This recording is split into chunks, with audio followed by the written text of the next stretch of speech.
Lorsqu'il fait 23 degrés à Lille, forcément, les terrasses sont pleines. Et pour trouver une place, il faut savoir être patient. Ici, il y a plus d'une demi-heure de queue pour pouvoir s'asseoir. Première chose, le soleil, donc on sort, c'est tout. On a réussi à trouver une table, on va pas la lâcher.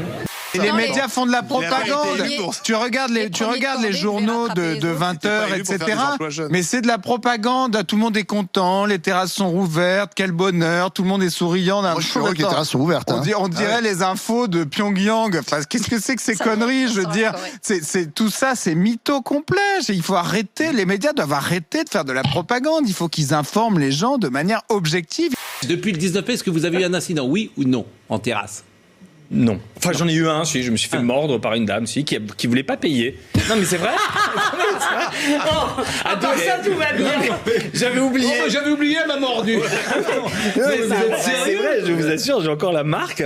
Mais attendez, vous me dites ça à moi, mais j'ai envie de poser 10 000 questions derrière. Josiane, on pourra vous poser des questions quand même? Quand j'aurai fini de manger. Alors, Anne-Elisabeth, attends qu'elle ait mangé. Non.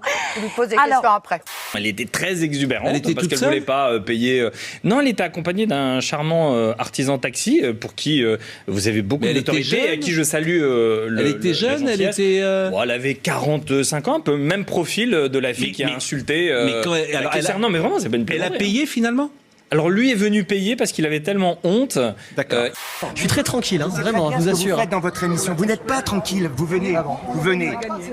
Je suis en train de discuter tranquillement avec les gens. J'ai la gentillesse de répondre à vos questions. Vous êtes arrivé comme ça, comme un seigneur, comme si au moment, comme si au moment où vous arrivez là, il faut que tout s'arrête parce que vous avez une caméra et un micro.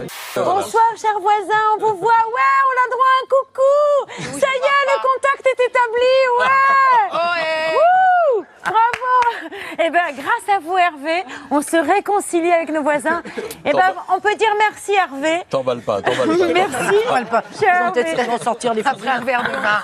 Et là, je passe pour un mec qui galère comme un bouffon. Alors je suis jamais comme ça. La vie de ma mère. Non, c'est bon, frère, ça me casse les... Déjà, enlevez votre perche. Enlevez ce qu'il y a dans la caméra. Enlevez ce qu'il y a dans la caméra. Enlevez ce qu'il y a dans la caméra. Enlevez ce qu'il y a dans la caméra. Enlevez ce qu'il y a dans la caméra. Enlevez ce qu'il y a dans la caméra. Je crois que la haine ne sera pas guérie avec la haine, mais la haine se guérit avec l'amour. Ouais. Non mais c'est t'entends ça? C'est important, ça, Jean. Qu'est-ce que tu as à dire là-dessus? Moi, je crois que la question à poser, c'est pourquoi tant de haine? 840 000 personnes interrogées sur leurs habitudes de sommeil ainsi que sur leurs potentiels troubles dépressifs. Résultat, les lève-tôt ont moins de risques de faire une dépression. C'est même très précis selon les chercheurs. Une personne qui a l'habitude de dormir 6 heures toutes les nuits et qui reculerait l'heure de son coucher, qui au lieu de se coucher à 1h du matin se coucherait à minuit, réduirait ses risques de dépression de 23%. Ça t'a fait flipper au moment toutes ces histoires de Covid, de pandémie? C'est triste parce que les gens sont... Dans un sens, c'est bon et c'est pas bon. Dans un sens, on comprend maintenant ce que c'est la liberté.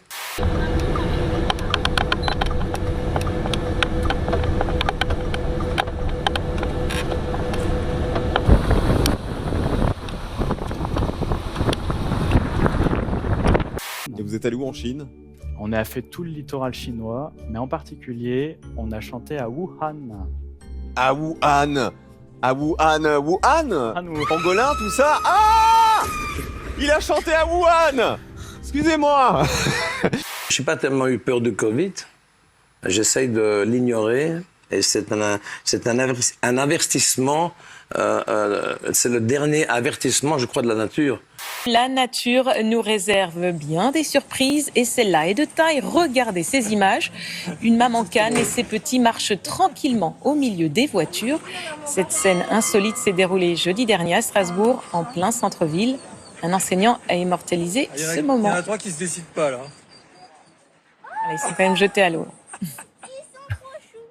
Regardez un nugget de poulet qui a été mis en vente sur le site d'enchères eBay. Un morceau de poulet frit d'une célèbre enseigne de fast-food, comme on dit, à la télé, qui a atteint la somme, regardez, de 100 000 $. C'est 82 000 €, mise au prix au départ 99 centimes. Alors le vendeur espérait 50 $. Regardez comme il est bien emballé pour être mis en vente, comme c'est appétissant. L'idée pour cette Saint-Valentin, un peu spéciale.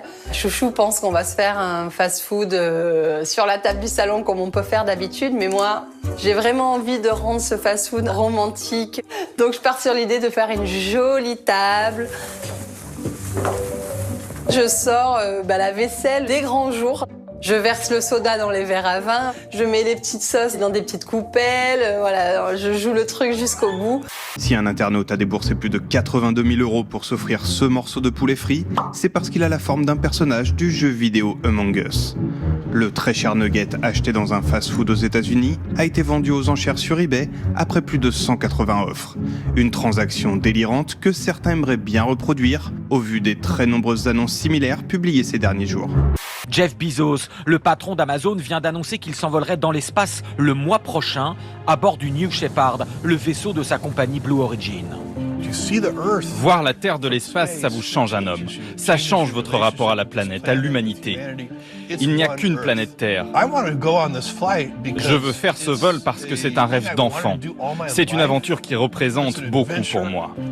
Tu sais, rien que faire des jonglages en impesanteur, ça n'a absolument aucun intérêt. La balle, elle monte, mais elle redescend jamais. Donc, pareil pour les tirs, pareil pour tout ça. Écoute, je sais pas, Kylian, si tu serais très heureux ici. Je sais pas si tu as envie d'aller dans l'espace, mais en tout cas, ce sera pas pour jouer au football. Non, pas pour jouer au football. Il y a d'autres choses que le football dans la vie, hein. Mais ce serait une expérience inimaginable, hein. Ce serait incroyable. Hein. Jeff Bezos est si confiant dans son projet qu'il sera le premier à le tester pour un vol humain. Il sera accompagné d'un équipage de pilotes et d'astronautes, d'un passager payant après une vente aux enchères et a proposé à son propre frère de venir aussi. Comment ça on change de lune? J'ai pas compris. C'est un cycle. Ouais, ce soir c'est la nouvelle lune. Et elle va où? Bah moi je connais rien les trucs à la nouvelle lune en fait. Je comprends pas pourquoi on dit une nouvelle lune, sachant que c'est toujours la même depuis 101 ans. C'est comme la marée basse pour moi.